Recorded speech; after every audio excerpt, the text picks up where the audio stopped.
Hello friends, welcome to Vrindavan P C world. അപ്പോൾ degree പ്രിലിംസിന്റെ third stage എഴുതാൻ പോകുന്നവർ തീർച്ചയായിട്ടും കണ്ടിരിക്കേണ്ട ഒരു വീഡിയോ ആണ് കേട്ടോ ഇത്. അവർക്ക് ഉപകാരപ്പെടുന്ന ഒരു കാര്യമാണ് ഞാൻ ഇന്നത്തിൽ പറയാൻ പോകുന്നത്. എന്താണെന്ന് പറയുന്നതിന് മുൻപ് ഞാൻ ഒരു കാര്യം പറയട്ടെ. നമ്മൾ ഫസ്റ്റ് സെക്കൻഡ് സ്റ്റേജസ് എക്സാം കഴിഞ്ഞു. തീർച്ചയായിട്ടും അതിൻ്റെയൊക്കെ ഒരു പാറ്റേൺ കണ്ട് വളരെയധികം ടെൻസ്ഡ് ആയിട്ടൊന്നും ആരും ഇരിക്കേണ്ട. നമ്മൾ എന്തൊക്കെ ചെയ്താലും തേർഡ് സ്റ്റേജിലാണ് നമ്മൾ അത് ഫേസ് ചെയ്തേ പറ്റുള്ളൂ. സോ ലെറ്റ് ഇറ്റ് ബി, വരുന്ന പോലെ വരട്ടെ. നമ്മൾ അത്യാവശ്യം സ്മാർട്ട് വർക്ക് ഒക്കെ ചെയ്തിട്ടുണ്ട് എങ്കിൽ, അത്യാവശ്യം വേണ്ട കാര്യങ്ങൾ ഹോട്ട് ടോപ്പിക്സ് കൺസേൺഡ് ആയിട്ടൊക്കെ പഠിച്ചിട്ടുണ്ട് എങ്കിൽ, അതുപോലെ തന്നെ മാക്സിമം PYQs ഒക്കെ ഇതുമായിട്ട് റിലേറ്റ് ചെയ്തിട്ടുണ്ട് എങ്കിൽ, MEM അത്യാവശ്യം ഓക്കെ ആണ് എങ്കിൽ നിങ്ങൾ ഒരിക്കലും ഭയപ്പെടേണ്ട. നിങ്ങൾക്ക് നന്നായിട്ട് തന്നെ അറ്റംപ്റ്റ് ചെയ്യാൻ പറ്റും. ഓക്കെ, കാരണം കമ്പനി ബോർഡ് അസിസ്റ്റന്റ് പോലുള്ളതിനൊക്കെ ഒഴിവ് ധാരാളം ഉണ്ട്. അപ്പോൾ തീർച്ചയായിട്ടും നിങ്ങൾക്ക് അതിനനുസരിച്ചുള്ള കട്ട് ഓഫ് എക്സ്പെക്ട് ചെയ്താൽ മതി. ഓക്കെ, അതൊക്കെ നമുക്ക് എക്സാം കഴിഞ്ഞിട്ട് നോക്കാം എന്താണെന്നുള്ളത്.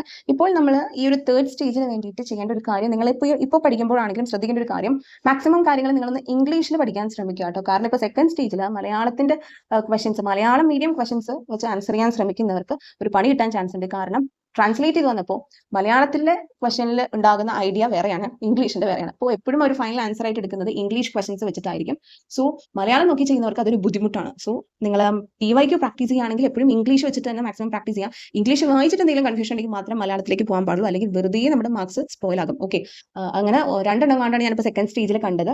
അവർ ഈ പറയുന്ന രീതിയിൽ ട്രാൻസ്ലേഷനിൽ പെശകുള്ളത്. ഓക്കെ, അപ്പോൾ ഞാനിപ്പോൾ PYQ പ്രൊവൈഡ് ചെയ്തത് രണ്ട് മീഡിയത്തിലാണ് കേട്ടോ, ഇംഗ്ലീഷിലും മലയാളത്തിലുമാണ് പ്രൊവൈഡ് ചെയ്തത്. കാരണം എന്താണെന്ന് വെച്ച് കഴിഞ്ഞാൽ അത് രണ്ടും നിങ്ങൾ പരിചയപ്പെടണം എന്ന് വെച്ചിട്ട് തന്നെ. ഓക്കെ, അപ്പോൾ വലിയ വലിയ സെന്റൻസ് ഒക്കെ കാണുമ്പോൾ നമ്മൾ സ്വതേ മലയാളത്തിലോട്ട് പോകാൻ ചാൻസ് ഉണ്ട്. അപ്പോൾ അതില്ലാതിരിക്കാൻ വേണ്ടിയിട്ടാണ് നമ്മൾ രണ്ടും മനസ്സിലാക്കണം. ഓക്കെ, അപ്പോൾ ക്വസ്റ്റ്യൻ പേപ്പർ സെറ്റ് വേണ്ടവരുണ്ടെങ്കിൽ നമ്മൾ എക്സാം അടുത്തു എന്നാലും സ്റ്റിൽ ഒന്ന് കയ്യിലില്ലാത്തവരുണ്ട് എങ്കിൽ എൻ്റെ ടെലിഗ്രാം ചാനലായി വൃന്ദാവൻ PC വേൾഡ് ജോയിൻ ചെയ്തിട്ട് എനിക്ക് മെസ്സേജ് ചെയ്താൽ മതി, ഞാൻ കാര്യം പറയാം. ഓക്കെ, അപ്പോൾ ഇന്നത്തെ വീഡിയോയിൽ വളരെ ഇമ്പോർട്ടൻ്റ് ആയിട്ടുള്ള ഒരു കാര്യം ആണ് നമ്മൾ നോക്കാൻ പോകുന്നത്.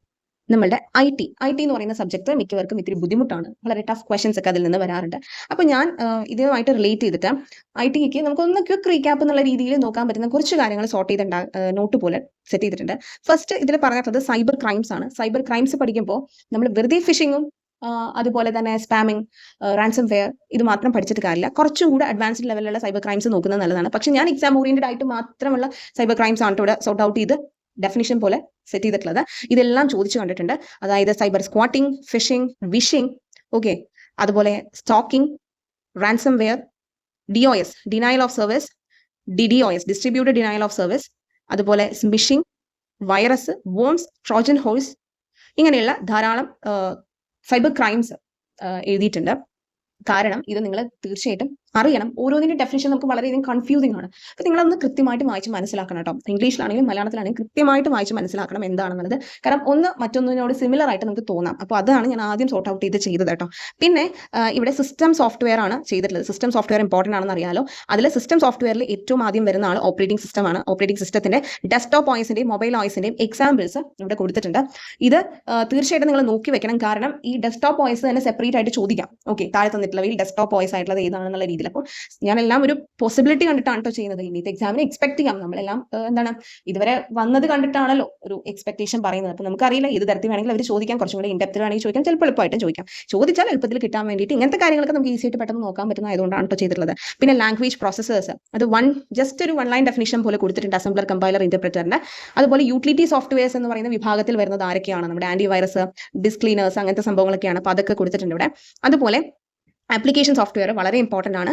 അത് കുറച്ചധികം ആപ്ലിക്കേഷൻ സോഫ്റ്റ്വെയർസ് അത് ഓരോ കമ്പനീസിന്റെ, മൈക്രോസോഫ്റ്റ്, അതുപോലെ ലിനക്സ്, ഗൂഗിൾ, ആപ്പിൾ, ഇതിൻ്റെയൊക്കെ ഓരോന്നും എന്താണെന്നുള്ളത് ഇവിടെ ഓരോ കളേഴ്സിൽ കൊടുത്തിട്ടുണ്ട്. ഇത് തീർച്ചയായിട്ടും നിങ്ങൾ പഠിക്കേണ്ടതാണ്. ചോദിക്കാൻ സാധ്യതയിലാണ് മാച്ച് ദ ഫോളോയിങ് ഒക്കെ ആയിട്ട്. ഓക്കെ, അപ്പോൾ നിങ്ങൾക്കൊരു റിവിഷന്റെ ഭാഗമായിട്ട് ഇത് വേഗം നോക്കി തീർക്കാം. പിന്നെ സ്പെസിഫിക് പർപ്പസ് ആപ്ലിക്കേഷൻ സോഫ്റ്റ്വെയർസ് നമ്മുടെ NCERT ടെക്സ്റ്റിലുള്ള സംഭവമാണ്. ഇത് കുറേ അധികം 10th ലെവൽ എക്സാമിന് ഞാൻ ചോദിച്ചു കണ്ടിട്ടുണ്ട്. സ്റ്റേറ്റ്മെന്റ് ആയിട്ട് മാച്ച് ദ ഫോളോയിങ് ആയിട്ട് ഇത് തന്നെ എക്സാക്ട് ഈ ഒരു ബോക്സ് മാത്രം എടുത്തിട്ട് 10th ലെവലിന് ചോദിച്ചിട്ടുണ്ട് അവർ.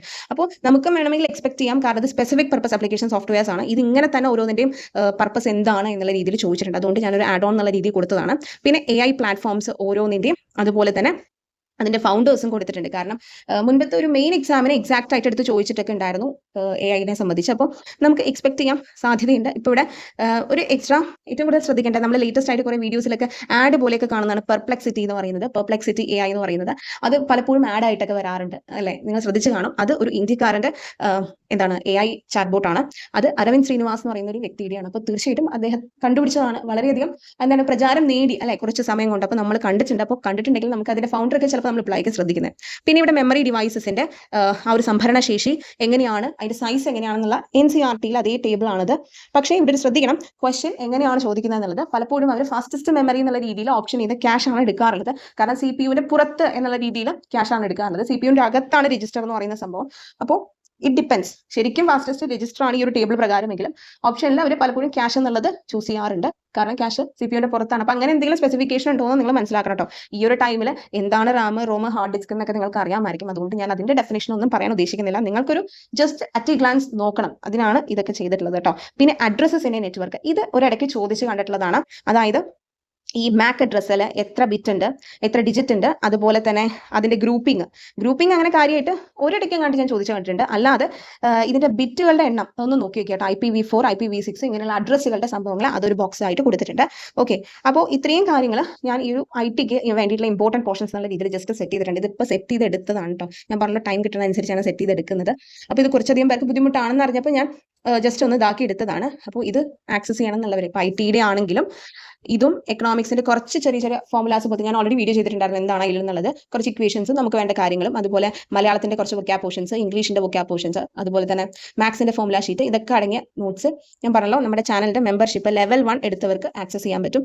ഈ ലെവൽ 1 മെമ്പർഷിപ്പ് എടുക്കണം എന്നുണ്ടെങ്കിൽ ഒന്നില്ലെങ്കിൽ നിങ്ങൾ ഈ വീഡിയോന്റെ താഴെയുള്ള ഡിസ്ക്രിപ്ഷൻ ബോക്സിലെ ലിങ്കിൽ ക്ലിക്ക് ചെയ്ത് ലെവൽ 1 മെമ്പർഷിപ്പ് എടുക്കുക.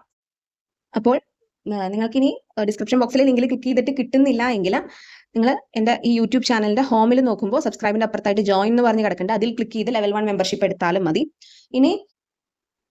അപ്പോൾ ഇനി അങ്ങോട്ടും ഇമ്പോർട്ടൻ്റ് ആയിട്ടുള്ള എക്സാമിന് മുൻപ് വരെ ഏറ്റവും പ്രധാനപ്പെട്ടത് മാക്സിമം ഞാൻ ഇടാൻ ശ്രമിക്കാം കേട്ടോ. ടൈം കിട്ടുന്ന അനുസരിച്ചാണ് ഞാനത് ചെയ്യുന്നത്. അതുകൊണ്ടാണ് കേട്ടോ. അപ്പോൾ നമുക്ക് ഇനി ഇതുമായിട്ട് ബന്ധപ്പെട്ട എന്തെങ്കിലും ഇമ്പോർട്ടൻറ്റ് ക്ലാസ് ആയിട്ട് ചെയ്യാൻ പറ്റുമെങ്കിൽ, അതായത് നമുക്ക് ഇനിയും അധികം കുറച്ചധികം കാര്യങ്ങൾ ഇവിടെ ശ്രദ്ധിക്കാനുണ്ട്. ആക്ച്വലി IT-യിലാണെങ്കിലും അത് നിങ്ങൾ NCERT ടെക്സ്റ്റ് റെഫർ ചെയ്തിട്ടുണ്ടെങ്കിൽ മനസ്സിലാക്കാൻ പറ്റും. അതൊന്നും ഒരു ഷോർട്ട് നോട്ടിലോട്ട് എനിക്ക് കൊണ്ടുവരാൻ പറ്റില്ല. കാരണം കുറേയധികം കാര്യങ്ങൾ അതിൽ പറഞ്ഞു വെക്കുന്നുണ്ട്. NCERT ടെക്സ്റ്റ് ആണ് മെയിൻ IT-യുടെ സോഴ്സ് എന്ന് പറയുന്നത്. അപ്പോൾ അതിന്റെ കുട്ടി ക്ലാസ് എടുക്കാൻ പറ്റുമെങ്കിൽ ഞാൻ ഈ ഒരു ഇതിൽ മെമ്പർഷിപ്പ് എടുത്തവർക്ക് പ്രൊവൈഡ് ചെയ്യുന്ന രീതിയിൽ ചെയ്യാം കേട്ടോ. അപ്പോൾ അവർക്ക് പർട്ടിക്കുലർലി അവർക്ക് ആക്സസ് ചെയ്യാൻ പറ്റും. ജനറൽ ആൾക്കാർക്ക് എന്നുള്ളതിനപ്പുറം degree level 3rd stage concern ആയിട്ടുള്ളവർക്ക് ആക്സസ് ചെയ്യാൻ പറ്റും. ഓക്കെ, അപ്പോൾ നമുക്ക് നെക്സ്റ്റ് വീഡിയോയിൽ കാണാം. Thank you for